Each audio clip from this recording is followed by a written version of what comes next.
So at LEA Plastic Surgery, we perform a lot of double eyelid surgery, which is a very specific type of upper blepharoplasty that help define an eyelid crease on Asian patients. So broadly speaking, there are two types of double eyelid surgeries. So one is, we call it a full incision, meaning we cut skin and remove skin at the same time while creating the double eyelid crease. So historically, that is considered the more long-lasting way of performing the double eyelid surgery. The second type of double eyelid surgery that I do it all the time would be the suture technique. So meaning there are no incisions. So some people call it non-incisional double eyelid surgery.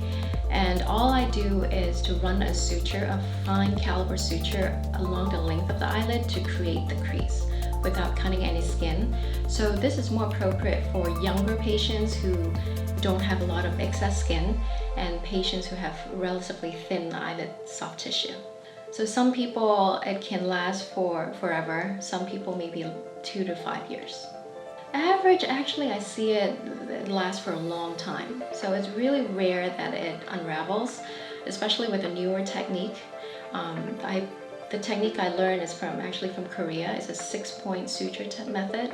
So the result has been very long lasting. There's a common misconception amongst my patients that they think a larger crease will make your eyes appear larger, but I think that is actually very flawed. A lot of times when the crease is too big, it makes your eyes look heavy and bulky, and the pretarsal segment becomes really swollen looking. So it actually makes your eyes look smaller. So a lot of times you have to respect the ratios, the proportion of the eyes, and then design a crease accordingly. You can't create the same crease for every patient because amongst Asians we have very different features.